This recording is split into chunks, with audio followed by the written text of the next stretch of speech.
Ustedes vamos a comenzar encomendándonos al Señor en una oración para el estudio de esta mañana. Padre amado, cuántas gracias te damos esta mañana por la salud que nos das y la bendición de contar con ella para crecer en tu conocimiento. Gracias Dios por todo lo que tú hiciste maravilloso en el nacimiento de tu Hijo amado Jesucristo. Te pedimos que nos sigas guiando para poderlo entender y que sea tu Espíritu quien aclare cualquier duda en nuestros corazones. Pedimos tu guía a través de Cristo Jesús. Amén.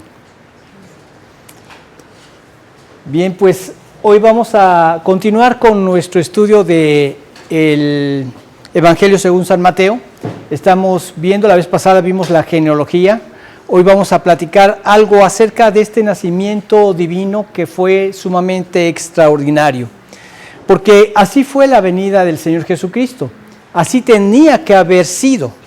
Decía una persona, si acaso hubiera alguien que tuviera un hijo y en algún hospital y que te dijera que ese niño fue obra del Espíritu Santo, ¿tú lo creerías? Y le dice, sí, si el niño viviera como vivió Jesús. Ahora, la evidencia de que él era el Hijo de Dios la dio a través del testimonio y de las obras que realizó durante todo su ministerio. Él fue único. Han habido nacimientos que han sido muy inusuales. Por ejemplo, personas que tienen trillizos, cuatrillizos, quintillizos y no sé, han habido hasta, en alguna ocasión oí de 8 niños. Bueno, estos son nacimientos extraordinarios. Ya si tú querías planificar la familia para 2 hijos, ahí ya se te echó a perder el plan y se vinieron todos juntos, ¿verdad? Una vez una persona me decía, ¿hay algún problema en cuanto a la inseminación artificial? Y le digo, mira, lo que pasa con esto es que hacen engendros in vitro y los congelan y van poniéndote uno, y si no pega, te ponen el otro, y si no pega, se ponen el otro. Pero supongamos que te hacen 10, engendran 10, y te ponen el primero y el primero prendió. ¿Qué vas a hacer con los otros 9? Porque esto ya sería matarlos, matar una vida, porque ya se engendró. Entonces, ¿estás dispuesta a tener todos los que estén ahí? Y me dice, sí. Pues ninguno pegó y finalmente tomó la decisión de decirle a Dios, si me vas a dar hijos, que sean de manera natural. Me decía esta persona que se habían gastado todo lo de una casa para tratar de tener hijos de estas formas y no pudieron. Dijo, Señor, si me vas a dar hijos, dámelos de manera natural, y descansó. Dejó de afanarse. Y entonces vinieron los hijos, ¿verdad? A veces así pasa. Pero han habido muchos nacimientos que son muy inusuales. Pero el de Jesús, es que la venida del Hijo del Hombre fue el más fenomenal de los acontecimientos.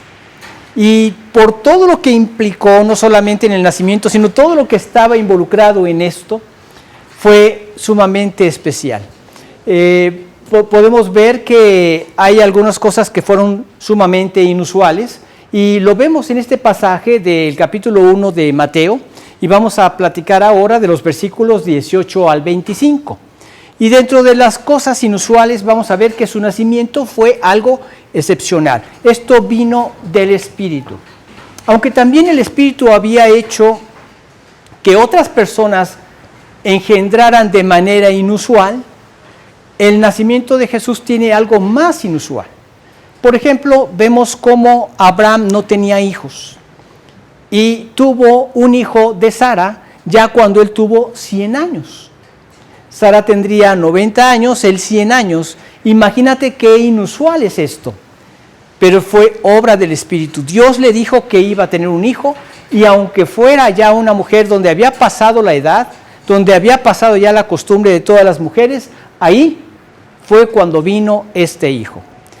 Y de igual manera, Isaac no tenía hijo, Rebeca, oró a Dios y Dios le dio un hijo. Pero vemos también el caso de Juan el Bautista. a través de sus padres, Zacarías y Elizabeth, también recibió una revelación de parte de Dios. Él estaba en su labor del templo, que esto era un privilegio para un sacerdote. Cuando le tocaba ir al templo a la hora del incienso, entonces se le aparece un ángel y le dice que va a tener un hijo. Y le dice, ¿qué señal me vas a dar para saber que esto es así? Porque él ya era viejo, su esposa también ya era grande y ya había pasado la costumbre de una mujer como para tener hijo. Y entonces en esos momentos le dice, vas a tener un hijo. Otro acontecimiento inusual. Y fue obra del Espíritu Santo. Pero, ¿qué es lo que lo distingue a este acontecimiento de los otros? Que precisamente Jesús, el nacimiento de Jesús, fue por obra del Espíritu sin intervención de un padre, solamente de una madre. Fue un nacimiento virginal. Vamos a ver el versículo 18, si fueras tan amable, Osvaldo.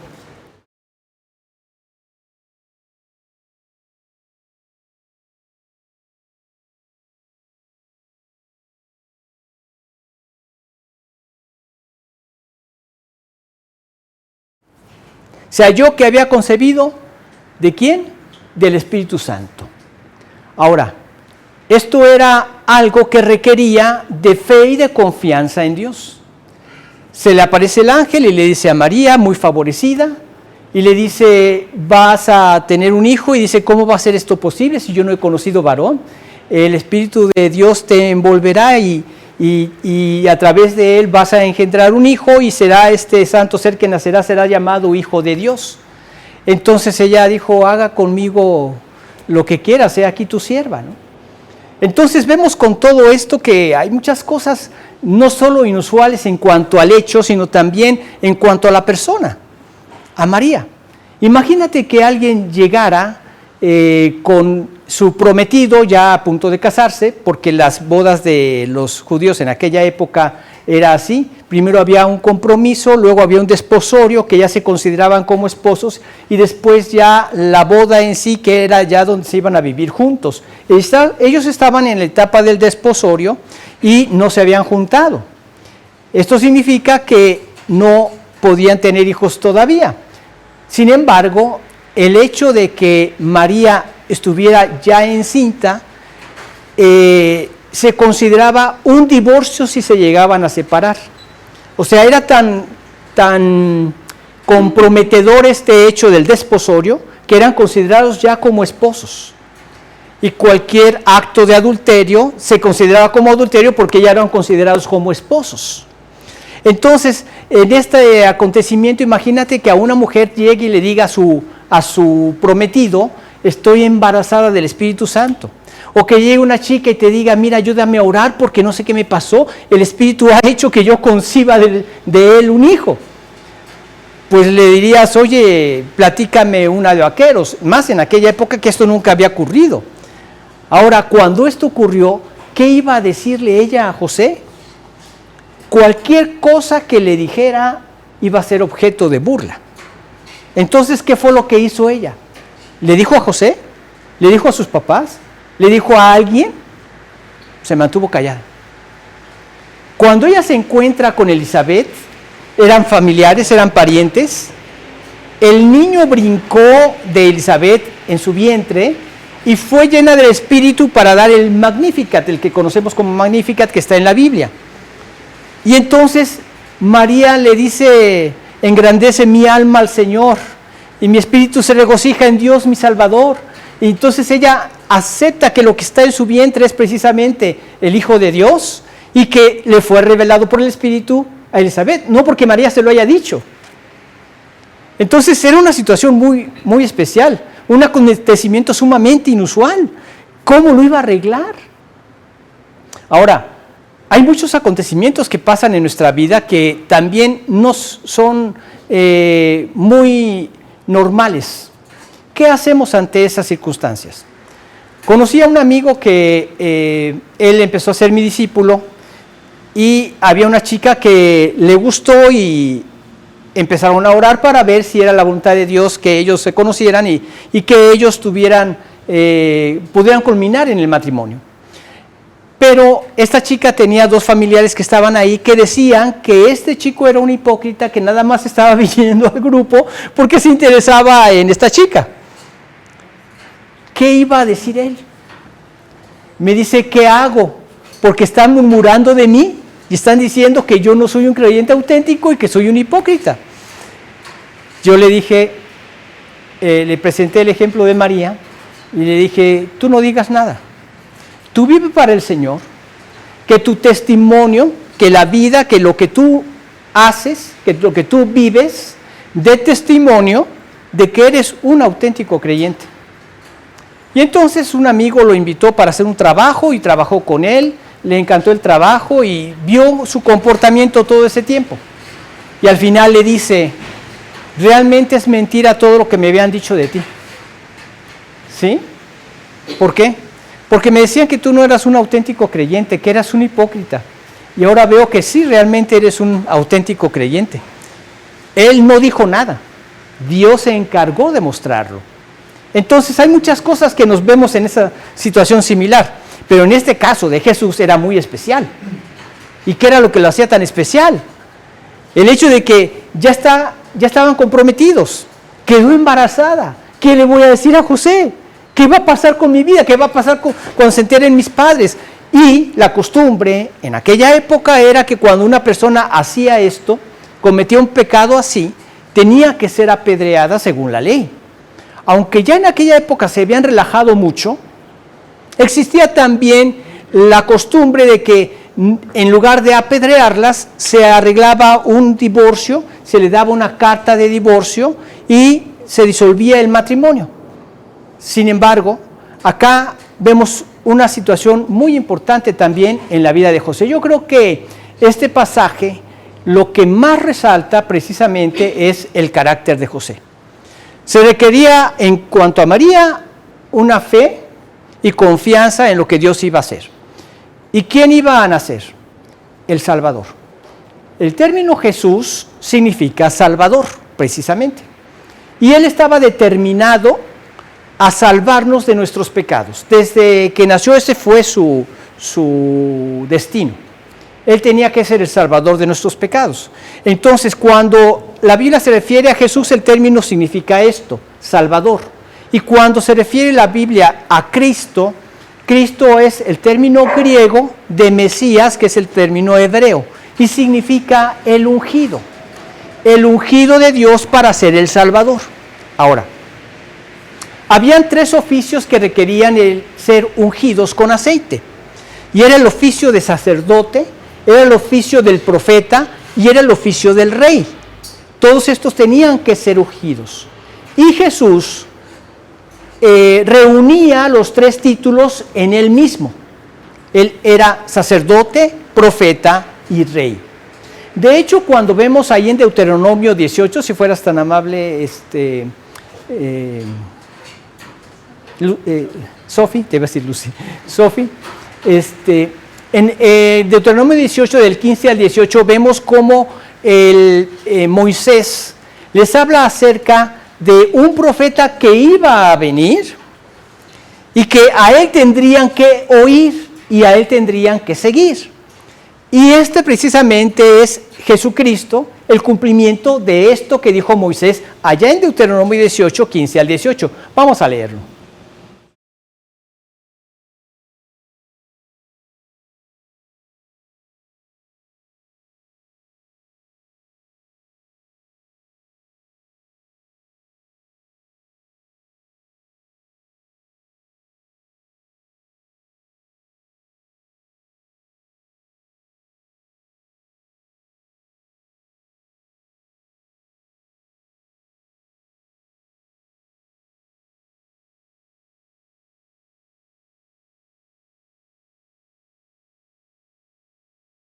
Se refiere precisamente el Señor Jesús. De esto hace referencia también Pablo ahí en Romanos, refiriéndose que Jesús era el cumplimiento de este profeta que iba a venir. Pero también vemos en el Salmo, si fueras tan amable Osvaldo, en el Salmo 110:4, que se nos menciona su sacerdocio, que iba a ser un sacerdocio muy especial. Era un sacerdocio según el orden de Melquisedec. Ahora, ¿a qué se refiere esto? El sacerdocio venía a través de Aarón. De él venía la línea sacerdotal. Pero Jesús no descendía de Aarón. Jesús descendía de Judá y de ahí de David, y de David, pues él era el Mesías. Entonces, era un sacerdocio diferente. Era un sacerdocio establecido por Dios. Así como él estableció el de Aarón, también estableció el de Jesús de un orden diferente al de Aarón. Y por eso hace mención a Melquisedec. Entonces, vamos a escuchar el Salmo 110:4.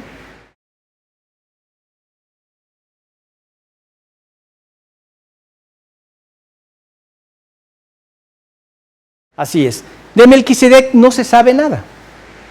Según ese orden también no se sabe nada de Jesús en cuanto al sacerdocio. Y los sacerdotes morían y tenían que ser reemplazados por el primogénito que seguía. Y así se fue traspasando el sacerdocio. En el caso de Jesús, era un sacerdocio especial en cuanto a que él iba a ser para siempre. ¿Qué era lo que hacía el sacerdote? El sacerdote ministraba en representación del hombre ante Dios. O sea, representaba al hombre ante Dios, y cuando el hombre hacía su sacrificio por el pecado una vez al año, el sacerdote llevaba la sangre al propiciatorio y Dios pasaba por alto los pecados de la ley que estaba ahí en la urna del lugar santísimo. Estaba tapada por el propiciatorio, que era una tapa que tenía 2 querubines que topaban sus alas una con la otra viendo hacia abajo, y ahí ponía la sangre. Y Dios pasaba por alto los pecados. ¿Hasta cuándo? Hasta la venida del sacrificio perfecto, que precisamente era Cristo.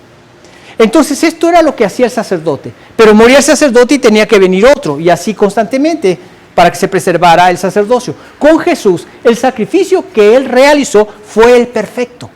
Ya no hay necesidad de más sacrificios. Ya Dios pasó por alto nuestros pecados en Cristo. Por eso dice en Hebreos 10:14 que con una sola ofrenda hizo perfectos para siempre a los santificados. Él nos hace perfectos ante Dios y ya no hay necesidad de más sacrificio. Por eso es el sacerdote supremo. Y tenemos también el término de rey que se menciona en 2 de Samuel en el capítulo 7, en los versículos 12 y 13. Vamos a leerlos.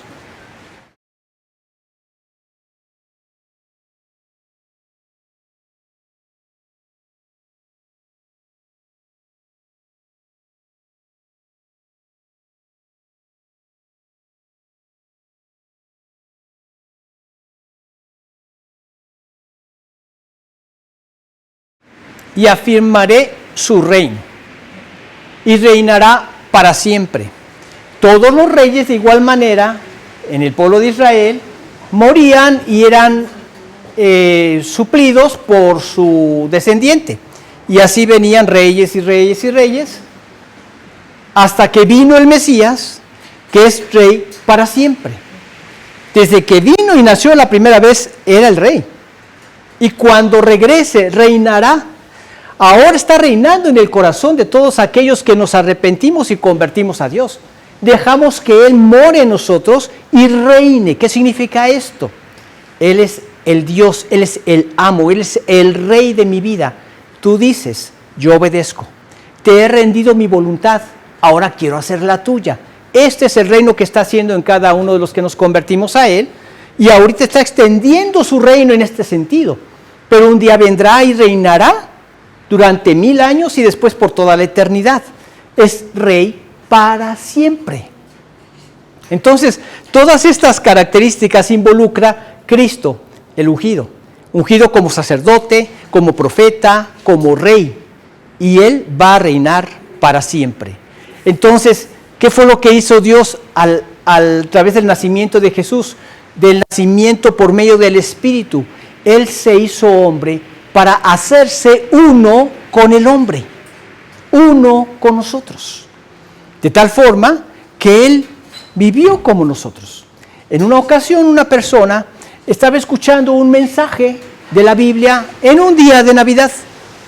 Él estaba sentado en su sillón estaba su perro a la par de él, y entonces al sintonizar la radio, escuchó ese mensaje y quiso oírlo completo. El predicador estaba diciendo, imagínate qué fue lo que hizo Dios para poderse hacer hombre y vivir como hombre, como nosotros, para darnos salvación. Para que me lo entiendas, decía el predicador, imagínate que tú tienes un perro, que tú estás sentado en tu sillón muy cómodamente, en tu biblioteca, tus libros ahí alrededor de ti, y estaba describiendo la escena de cómo se encontraba este hombre, hasta se sobresaltó en su corazón, y le dijo, y que tienes a tu perro, y que tu perro tiene una gran plaga que lo puede matar, y que tú para poder salvar a tu perro tendrías que hacerte perro, para poderlo librar de esa plaga y llevártelo a algún otro lugar para que no fuera alcanzado por esa plaga. ¿Serías capaz de convertirte en perro y reducir tu vida a sacar la lengua y mover la cola cada vez que tienes hambre? Pues eso fue lo que hizo Dios. Dejó su gloria y se hizo hombre para podernos salvar. Este hombre fue tocado con esta predicación y finalmente decidió convertirse a Jesucristo. Pero, ¿qué es lo que hizo Dios? Algo inusual. Se hizo uno con nosotros, de tal forma que sabe por lo que nosotros pasamos. Él como hombre sabe por lo que nosotros pasamos. Nunca vamos a poder llegar allá a la gloria y decirle a Dios, es que tú no sabes lo que yo sentí. Es que tú no sabes porque yo era hombre y por eso pecaba, etc. Él nos va a decir, no, yo también pasé por esas tentaciones. Yo también fui un hombre como tú. Yo también padecí tentaciones y quizás más fuertes que las tuyas. Cuando vemos en el capítulo 4 de Mateo, que más adelante lo vamos a estudiar, que fue llevado al desierto para ser tentado por el diablo. Pero esto era parte del plan de Dios. Fue llevado por el Espíritu al desierto. Y entonces, después de 40 días de no comer, el diablo quiso señorear sobre él mismo y hacer lo que hiciera algo que el diablo quería. No lo que Dios decía, sino lo que él quería. Y entonces de repente ante esa circunstancia le dice, haz que estas piedras se conviertan en pan.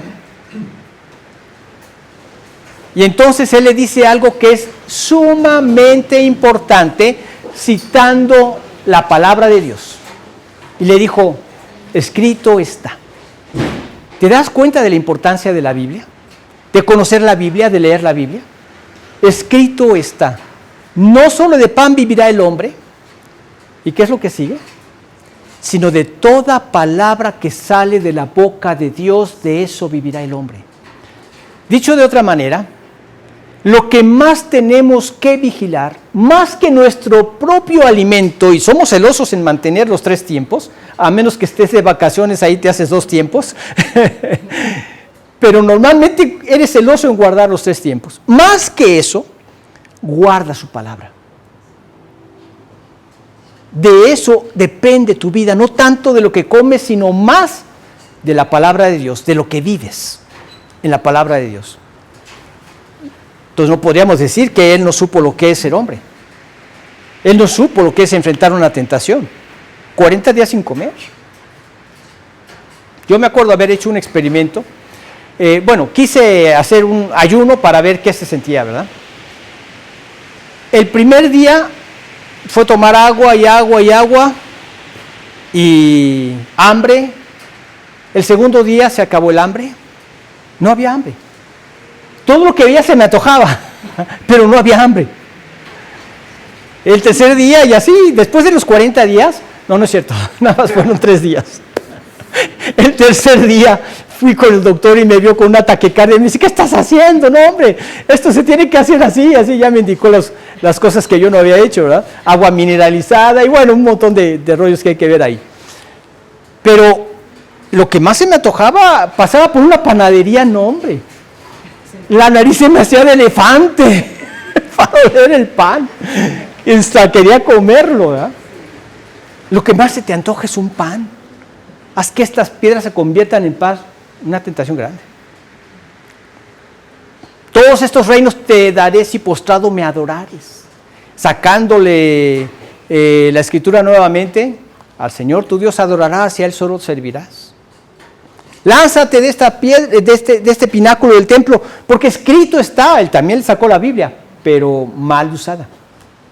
A sus ángeles mandará cerca de ti para que tu pie no tropiece en piedra. Sí, pero es para guiarte en todos sus caminos. Eso no lo sacó. Y dice, no tentarás al Señor tu Dios. Entonces, todo esto, Él siempre contestó con la palabra. Qué importante es que nos llenemos de la palabra de Dios. Yo te podría decir una cosa, sin temor a equivocarme. ¿Quieres tener un éxito en tu vida? Y a lo que me refiero es, ¿quieres tener éxito integral en todas las áreas de tu vida? Llénate de toda palabra que sale de la boca de Dios. Ahí no hay lugar al error. Dios es perfecto, Dios no se equivoca. Aunque para mí parezca que hay un error, Dios es perfecto. Lo obedeces y vas a comprobar que Dios es perfecto, que no se equivoca. Entonces tendremos este hecho que se hizo uno con nosotros, y entonces Él vivió como nosotros, padeció como nosotros, fue tentado como nosotros, pero sin pecado. ¿Por qué? Porque Él nació del Espíritu. No recibió la simiente pecaminosa que es heredada por el hombre.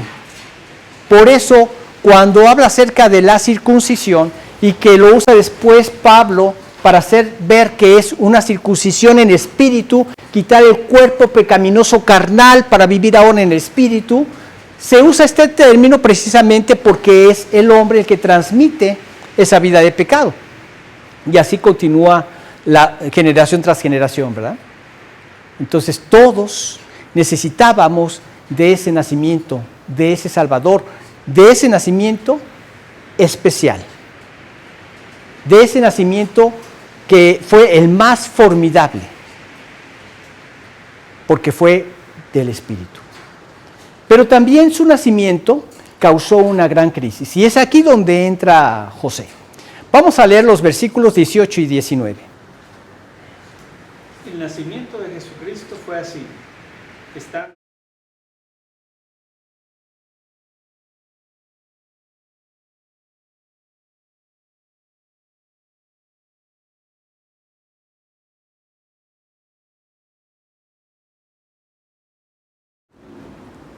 Fue una crisis para José, porque resulta que María quedó encinta antes de casarse. ¿Y qué iba a hacer? Era una situación sumamente difícil. Conozco casos donde un novio pensaba en casarse con la chica conoce a otro que le interesa más, aquel que le interesa más la seduce y queda embarazada, y cuando él se da cuenta que está embarazada la abandona. Entonces el que la amaba mucho y se quería casar con ella le propone cubrir su falta casándose con él. Ella accede a casarse con él, tiene al niño sin saber que ese hombre le va a dar una vida miserable a ella y al niño y no hacia los suyos, porque somos pecadores. Creemos que ahí se va a solucionar el problema, que ya nadie va a saber el pecado. Tarde o temprano, la verdad sale a luz. Conozco muchos casos así. Bueno, quizás 2 o 3. No son tantos, 2 o 3. Tal vez tú conocerás alguno que otro. Sin embargo, esta crisis que él experimentó fue muy profunda porque él conocía la virtud de María. Sabía que era una mujer virtuosa, que era una mujer piadosa, que era una mujer justa. Cuando se nos menciona a Zacarías y a Elizabeth, dice que eran justos, irreprensibles en todos los mandamientos y ordenanzas del Señor. Así era María. Pero ¿cómo podíamos saber acerca de José? A través de este pasaje nos damos clara cuenta que también José era así, era un hombre justo. Y como él era justo y no quería infamarla es quitarle la buena fama. Difamarla significa casi lo mismo. Ponerla en vergüenza. Como él no quería eso, entonces decidió dejarla secretamente. En su corazón había una gran lucha. Yo creo que él estuvo orando, buscando a Dios, rogándole que le trajera la paz para saber qué decisión tomar. ¿Por qué razón? Porque la podría declarar su falta, la tendrían que apedrear, y él podría decir legalmente: yo soy un hombre justo, yo no me puedo casar con una mujer así, así es que, María, tú pecaste, atente a tus consecuencias. Podría haber hecho eso, pero la amaba tanto, y era un hombre justo, que él dijo: no puedo hacer eso, no quiero hacer eso, mejor la voy a abandonar. Voy a pedir en secreto una carta de divorcio y la voy a abandonar. No la voy a apedrear. Una situación muy difícil. ¿Y qué es lo que vemos aquí en la Escritura? Que él no la delató. Un hombre piadoso, lo que Dios empieza a producir en un hombre piadoso, y por hombre me refiero también al ser humano, al hombre y la mujer, es una persona que sabe tratar con amor a la gente. Cuando vemos que Cristo en la cruz actuó con amor porque no podía ser de otra manera, porque esa es su naturaleza, ¿sí? Dios es amor. No podía hacer que cayera un rayo, como les he comentado, sobre la gente que lo insultaba ahí en la cruz, porque Él es amor, fue paciente, fue benigno. Padre, perdónalos porque no saben lo que hacen. El creyente también, cuando padece algo, obra en esta forma. El primer impulso que siente es el deseo de venganza como ser humano. Pero es ahí donde nosotros hacemos un acto espiritual, donde agarramos esa carne y la clavamos en la cruz y le decimos: Dios, ¿qué quieres que yo haga? Porque yo quiero hacer tu voluntad. Y la voluntad la tenemos en la Escritura. Entendemos por qué este hecho de toda palabra que sale de la boca de Dios, eso vivirá el hombre. Esto es vida. Porque el que se quiere vengar, obras en venganza, y después el otro se quiere vengar de ti. ¿Y cuándo paras la cadena? Y el que obra en amor, ¿no? Entendemos, hay dos versículos que hablan acerca de este comportamiento que debemos tener como creyentes. Cuando vemos que alguno es descubierto en algún pecado, ¿cómo debemos enfrentarlo? ¿Qué debemos hacer nosotros para poder perdonar el pecado? Vamos a leer dos versículos. Uno está en Gálatas 6:1, si fueras tan amable, Osvaldo, y Primera de Pedro 4:8. Sofi.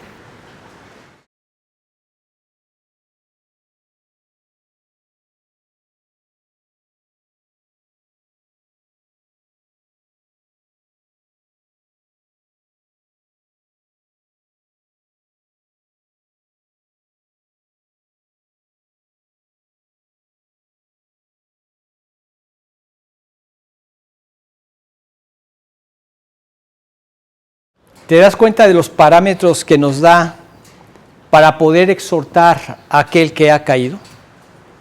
Dice: vosotros que sois espirituales, restauradle con espíritu de mansedumbre, considerándote a ti mismo. Amarás a tu prójimo como a ti mismo. No sea que tú también seas tentado. Lo voy a tratar como me gustaría que a mí me trataran si yo hubiera sido la persona que hubiera caído. Como a mí me gustaría que me restauraran, ¿sí? Porque muchas veces somos muy dados a la crítica y a la destrucción. Esa es nuestra carne. Es que mira qué creyente va a ser, mira en qué pecado cayó. Este va camino al infierno y se va a revolcar en el infierno porque es un super pecador. Y le dejamos ir toda nuestra ira y resentimiento. En una ocasión platiqué con una persona que había caído en una inmoralidad sexual y tratando de usar un poco de empatía, le dije: mira, quiero que entiendas que yo soy tan hombre como tú, tan humano como tú.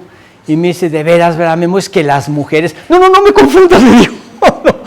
Yo no estoy en un problema así, gracias a Dios, me ha guardado, no he caído. Pero quiero que entiendas que esto lo tienes que abandonar, tienes que confesar tu pecado y abandonar ese pecado. Y si eres un hijo de Dios, por amor a Dios lo vas a hacer. Eso va a dar testimonio de que realmente eres un hijo de Dios. Si hay arrepentimiento y hay confesión del pecado. Si te arrepientes y le confiesas a las personas que lastimaste de tu pecado. Y entonces le pides a Dios que te guarde, que te fortalezca, que nunca más vas a volver a cometer un pecado así si Dios te fortalece y te guarda. Vemos el caso de David. Es un claro ejemplo de un correcto arrepentimiento.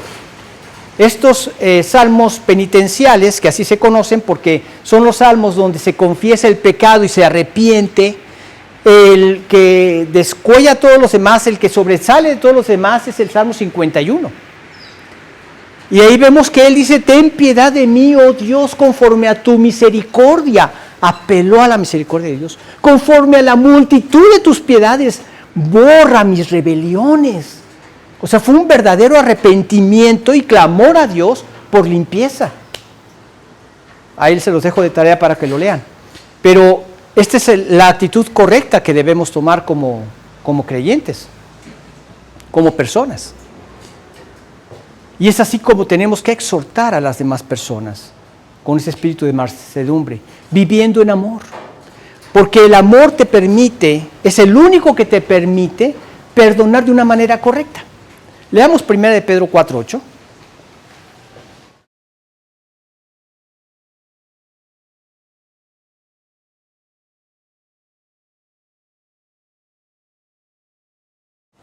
Ante todo, tened entre vosotros ferviente amor. Significa, ante todo, cultiven en su vida una vida de amor. Es una vida en el Espíritu, es una vida en comunión con Dios. Dios es amor, ¿sí? Y el que vive en amor vive en Dios, y Dios vive en él, ¿sí? Esta es la vida, la nueva condición del creyente.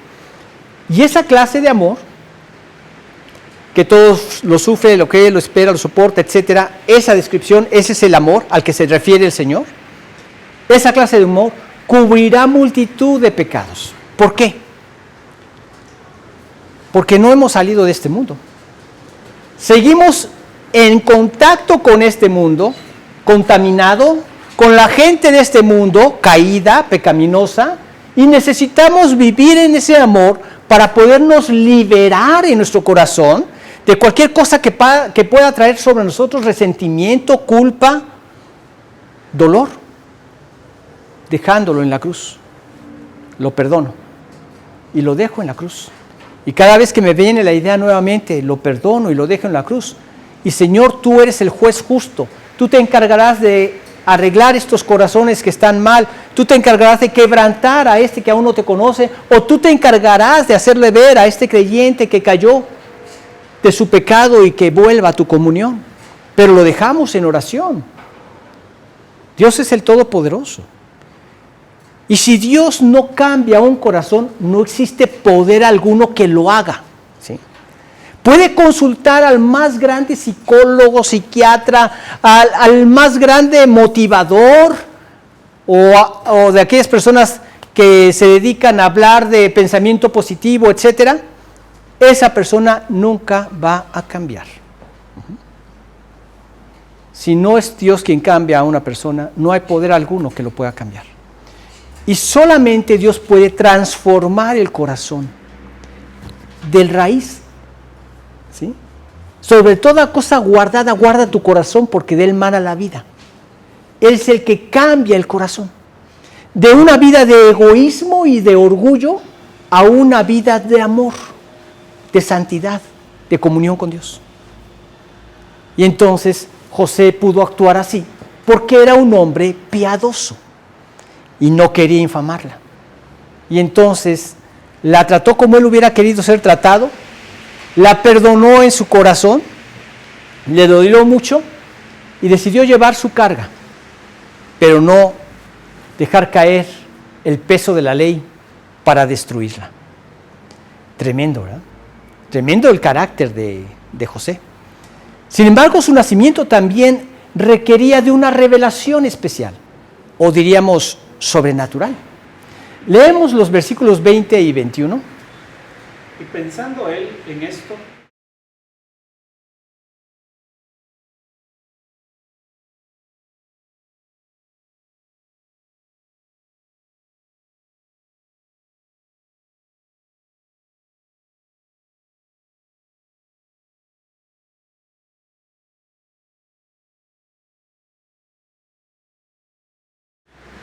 Que tantas cosas vienen en este versículo, ¿eh? Meditando él en esto. Significa que él era un hombre de oración. No sé, tal vez estaba pensando y dándole la vuelta en esto y en esto y en esto y se puso a orar. Y quizás estuvo orando y orando y orando y tal vez se quedó dormido. Pero la forma como se le apareció el ángel, dice que se le apareció en sueños. Es una situación no igual a que haya soñado algo, como cuando nosotros soñamos algo. No era esta la situación, sino algo un poco más consciente. Pero que fue consciente de que fue Dios quien se le apareció. ¿Sí? Muchas veces desayunas pesado y hasta pesadillas tienes, ¿verdad? Y piensas y sueñas que hasta una vez me pasó, había una gotera en el baño, yo era incrédulo, andaba con una chica que era creyente, pero era incrédula también, nada más decía que era creyente. El caso es que me regaló un librito de esos Chics, se llaman Chics, que son unos libritos chiquititos que, no sé, valen 5 quetzales o algo así. Y te los echas en un ratito, ¿verdad? Tienen dibujitos animados. Y había visto uno que hablaba acerca de un demonio. Y yo recuerdo que estaba soñando y oía cómo el demonio venía acercándose paso a paso conmigo. Y esa gotera era cada paso que iba dando. Tac, tac, tac. Y yo me desperté con un sobresalto impresionante. Pero ¿fue realmente el demonio a quien vi? Pues no. Fue una pesadilla, fue un sueño. Acá había una sensación más clara. ¿Sí? Se le apareció el ángel a José. Entonces, él meditaba en esto y necesitaba una revelación especial para este hecho tan especial. Una revelación sobrenatural. Y fue el ángel el que se encargó de decirle la verdad de las cosas. Él necesitaba seguridad de parte de Dios. Y Dios le hizo ver que él era un escogido de Dios. Le dijo, José, hijo de David. Así se da el título a Jesús, hijo de David. Él era descendiente de la línea de David. Y en un sentido para él despertó ese privilegio de que él era un escogido de Dios. No temas recibir a María.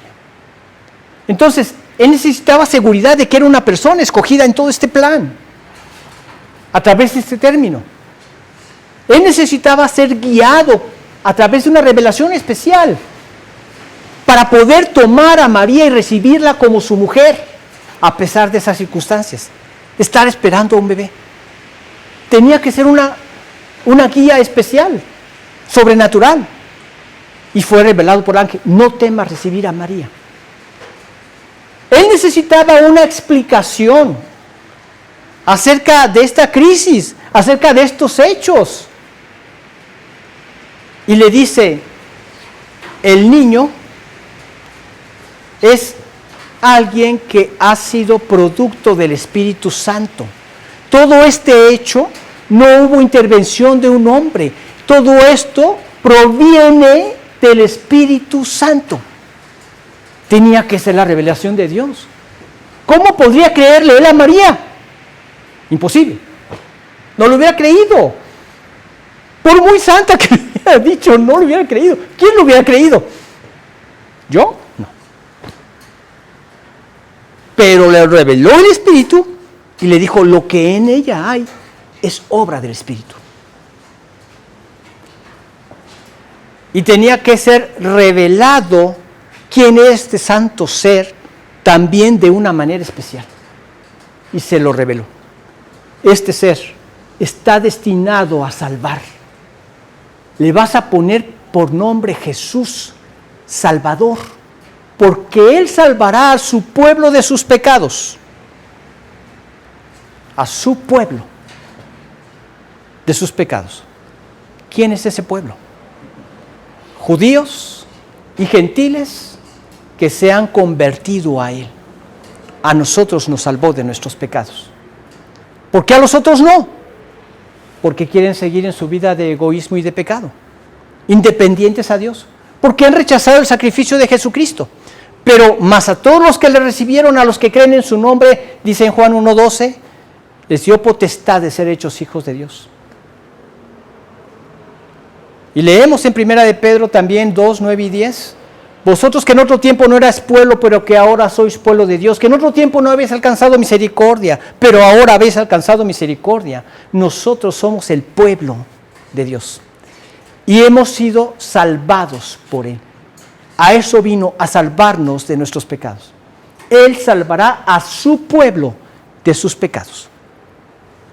En Tito 2 también leemos algo muy importante, a partir del 11 en adelante, donde dice, porque la gracia de Dios se ha manifestado para salvación a todos los hombres, enseñándonos que renunciando a la impiedad y a los deseos mundanos, vivamos en este siglo sobria, justa y piadosamente, aguardando la esperanza bienaventurada y la manifestación gloriosa de nuestro gran Dios y Salvador Jesucristo, quien se dio a sí mismo para redimirnos de toda iniquidad y purificar para sí un pueblo propio, celoso de buenas obras.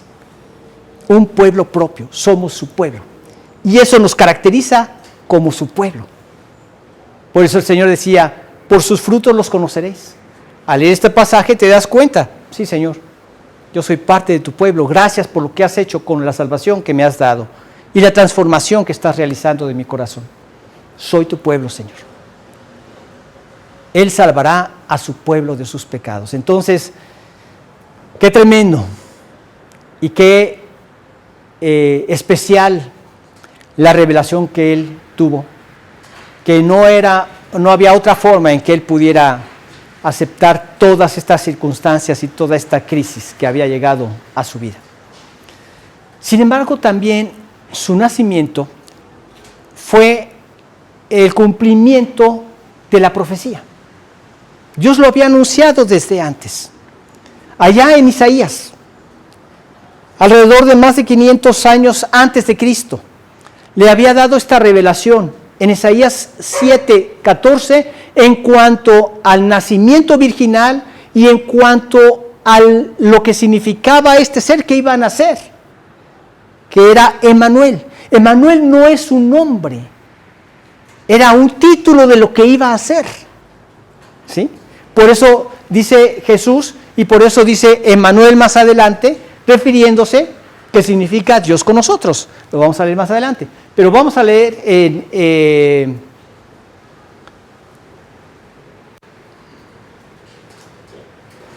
los versículos 22 y 23.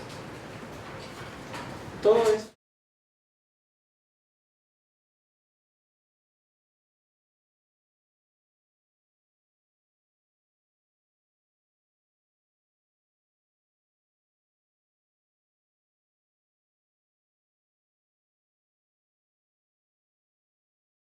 con nosotros, Emmanuel. Vamos a leer Isaías 7:14. Sofi, ahí está esa profecía que aquí se cumplió.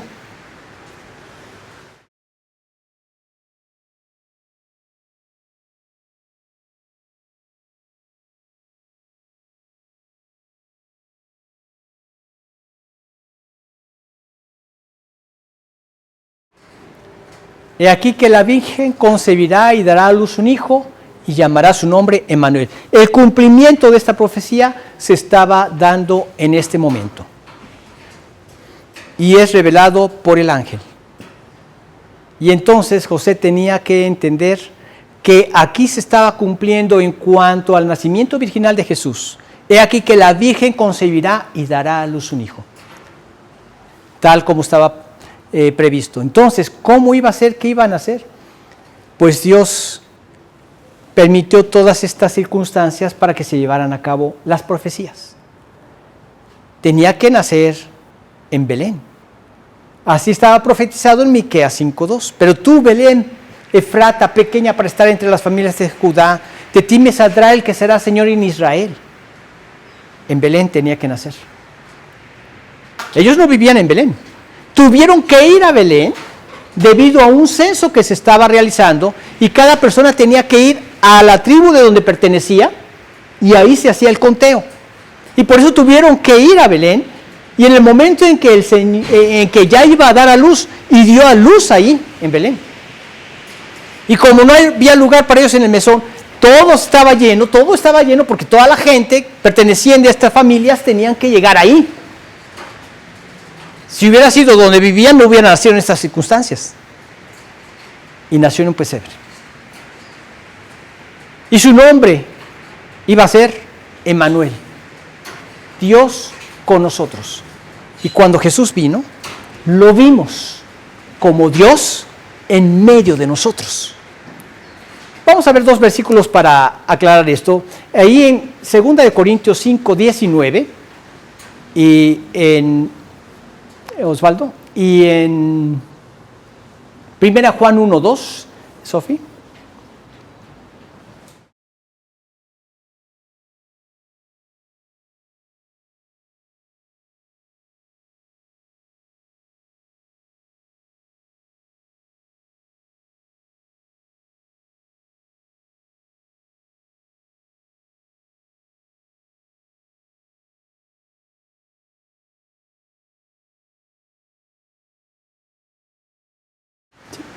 Que Dios estaba en Cristo reconciliando consigo al mundo.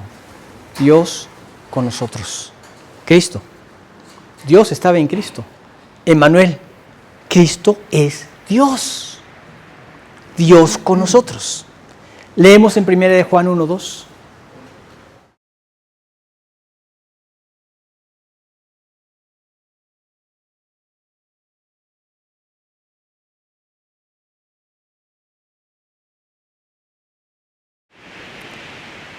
La vida fue manifestada y la hemos visto y testificamos, dice Juan, lo que hemos oído con nuestros ojos, lo que hemos contemplado y palparon nuestras manos tocante al verbo de vida. La vida fue manifestada y la hemos visto y testificamos y os anunciamos. La vida eterna, la cual estaba con el Padre, se nos manifestó, Dios con nosotros. Y aquel verbo fue hecho carne y vimos su gloria. Gloria como la del unigénito del Padre, lleno de gracia y de verdad, Dios con nosotros. Cristo es Dios y Él es el cumplimiento de toda la profecía. Su nacimiento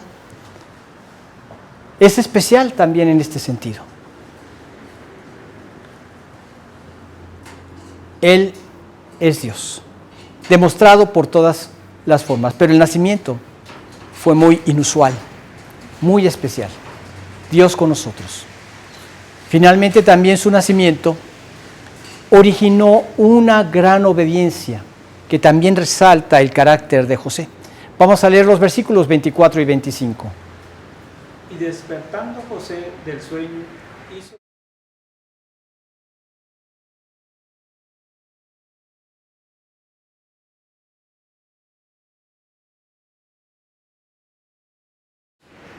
Entendamos bien este versículo. No la conoció. No tuvo deseos de tener relación carnal con ella. No se juntaron en tanto que Jesús no naciera. Ya una vez que Jesús nació, tuvieron una vida normal como cualquier otro matrimonio. Y tuvo más hijos, de los cuales se dan testimonio en Mateo y en Marcos. Y se dan sus nombres. De hecho, la epístola del apóstol, de Judas y la epístola de Santiago y Judas eran medio hermanos de Jesús. ¿Por qué digo medio hermanos? Porque eran hermanos de mamá, no de papá. Jesús fue único. Él fue sin pecado porque Él fue hijo de Dios. Pero tuvieron una relación normal. Y es lo correcto. El diablo es el que se ha encargado de manchar este concepto de la sexualidad en el matrimonio, pero la Biblia dice, bendito sea en todos el matrimonio y el lecho sin mancilla, sin mancha. El lecho sin mancha, donde hay ese compromiso del esposo para dedicar su vida a la esposa para darse al esposo en una unidad establecida por Dios. ¿Sí? Es bendito. Entonces no hay nada de malo en esto. Es una unión bendecida por Dios. Cualquier matrimonio es una unión bendecido por Dios. Y aquí, este matrimonio también fue un matrimonio bendecido por Dios. Entonces no la conoció hasta que dio a luz a su hijo primogénito. Otro punto más acerca de que tuvo una vida normal y tuvo más hermanos, más hijos, José y María. Dice hijo primogénito, el primero entre muchos. Si nada más hubiera sido el único hijo, hubiera dicho aquí a su hijo unigénito. Nada más hubiera tenido uno. Pero dice primogénito. Ahora bien, resalta también el carácter de José. ¿En qué sentido?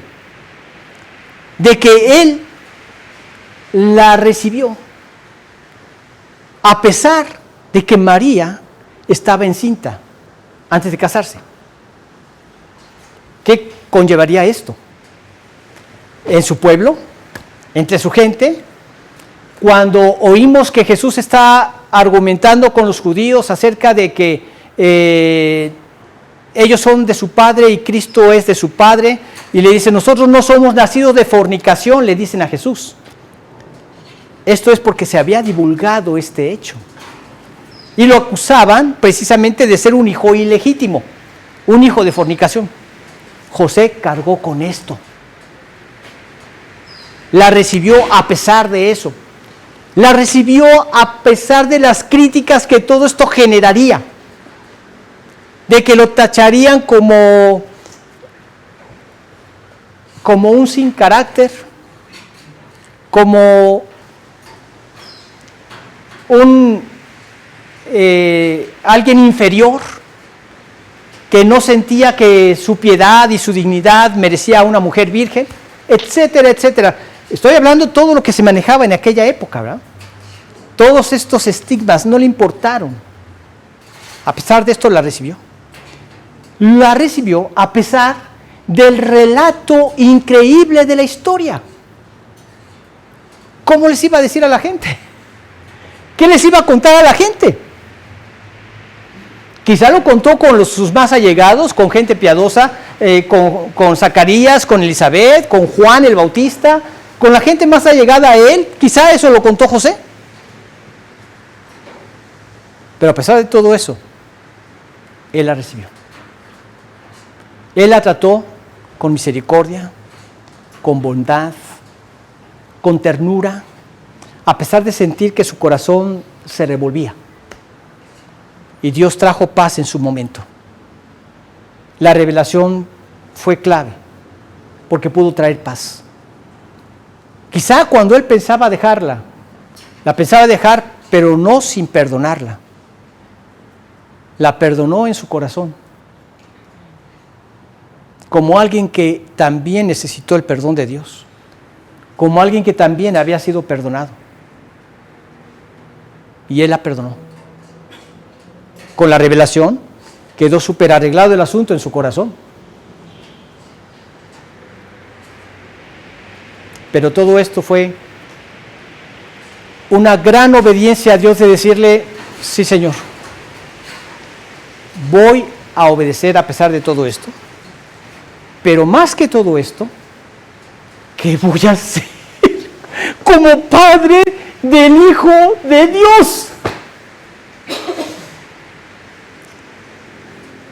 Imagínate. Se lo reveló el ángel. Salvará a su pueblo de sus pecados. Y yo, el padre de él, ¿qué voy a hacer? ¿Cómo le voy a hacer? Si nosotros como simples humanos de repente no sabemos hacer cuando ya tenemos un hijo, y luego que vienen dos, luego que vienen tres, la mujer toda emocionada y uno contando, ¿verdad? El sueldo, lo que gana. Esto, cuando viene de Dios, Señor, así como dijo ella, hágase con tu sierva como tú dices, Yo creo que también él en su corazón le dijo a Dios, Señor, haz de mí lo que tú tengas planeado. Y entonces la recibió. La recibió como alguien que había sido también perdonado. Leamos en Efesios, Sofi, el 4.2 y Osvaldo el 4.32.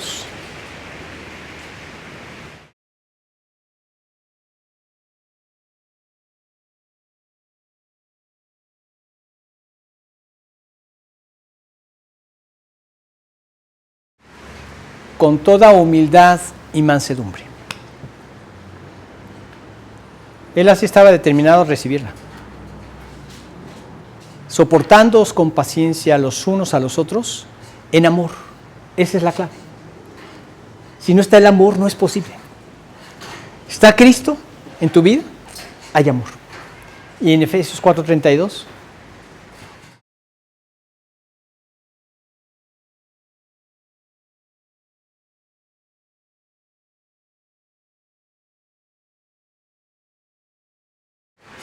Esto es lo que se desarrolla en la vida de un creyente. Este amor que nos lleva a poder crecer en la relación. Fíjense bien lo que les digo. No puede crecer en amor una relación si no perdonamos unos a otros en amor. Porque lo necesitamos. Yo les he comentado, la persona que más voy a tener que perdonar en toda mi vida es a mi esposa Blanquita. Y yo soy la persona que más va a tener que perdonar ella en toda su vida. Pero si no lo hacemos en amor, esto es destructivo, porque se guarda el resentimiento y el rencor. Esto es destructivo, destruye toda relación. Perdonar en amor es, te perdono y el problema lo remito a la cruz. Así como yo necesito ser perdonado, Señor. Muchas veces nos colocamos en el lugar de juez, pero en lugar de Dios. ¿A qué me refiero con esto? Un juez perfecto. Así nos colocamos. Como si yo nunca hubiera pecado. Como si yo nunca hubiera necesitado de un perdón. Y me siento indignado y estoy casi determinado a no perdonar porque tu falta fue grande, etc. Me estoy colocando como Dios, como si yo nunca hubiera pecado. Yo también necesito el perdón. Y cuando perdonamos de esta manera. Como dice el versículo que leímos de Gálatas 6.1. Cuando alguno se ha enfrentado en alguna falta, vosotros que sois espirituales, restauradle con espíritu de mansedumbre, considerándote a ti mismo, no sea que tú también seas tentado. Entonces, perdonarnos en amor. Eso va a ser clave. Por eso fue tan especial este nacimiento de Jesús, que hizo posible que entonces todo su pueblo, lo que hacemos, lo hacemos como para el Señor y no para los hombres. Había una niña que recibió muchos regalos en Navidad. Y entonces ella le decía a su mamá, mamá, pero cuántas cosas puso el Señor en sus corazones que me regalaran. Y dice, me siento tan abrumada que hasta quisiera regalarle yo algo a Jesús. Y la mamá le dice, bueno, si tú quieres, puedes hacerle un regalo también a Jesús. ¿Qué le regalaríais? Y dice la niña, le regalaría esta muñeca que es la más hermosa de las que me dieron. Yo además tengo una hermosa muñeca que aún no la he sacado del paquete cuando fue mi cumpleaños. Yo quisiera regalarle esa, la más bonita. Muy bien, te voy a llevar donde se encuentra Jesús. Y entonces la mamá la llevó a una humilde casa donde había una niña que lamentablemente estaba grave de tuberculosis. Y la niña se sintió muy gozosa de haber recibido esa muñeca en el estado en que ella se encontraba. Cuando salieron de esa casa, camino ya a su hogar, la niña le dice, ay mamá, a mí me hubiera gustado dársela a Jesús. Y la mamá le dice, en realidad así lo hiciste, hija. Cuando lleguemos a casa, te voy a decir por qué en realidad así lo hiciste. Y cuando llegaron a casa, la mamá abre su Biblia y le muestra lo que dice en Mateo 25:40. Por cuanto lo hiciste por estos mis hijos más pequeños, a mí me lo hicisteis. Y la niña quedó complacida. Que todo lo que hagamos, lo hagamos como para el Señor y no para los hombres, teniendo en cuenta todo lo que significó su nacimiento, todo lo que involucró ese nacimiento, para dar testimonio de que Dios es Cristo, Cristo es Dios y Dios con nosotros. Ahora, desde que nos convertimos al Señor, es Dios en nosotros. Vamos a hacer una oración para terminar.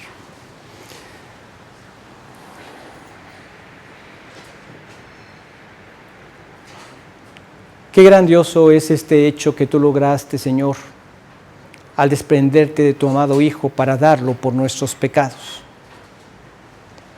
Gracias porque por este hecho glorioso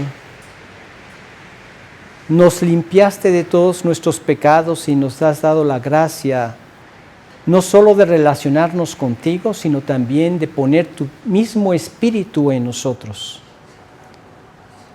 Porque por Cristo vemos cumplida esta realidad, Dios en nosotros. Así es que, Señor, gracias por lo que nos dejaste escrito y nos permitiste meditar en esta mañana. Y danos la gracia de poder vivir todas las cosas que enfrentamos en la vida, hacerlas como para ti y no para los hombres, teniendo en cuenta todo el amor que tú nos tuviste para hacer posible nuestra salvación.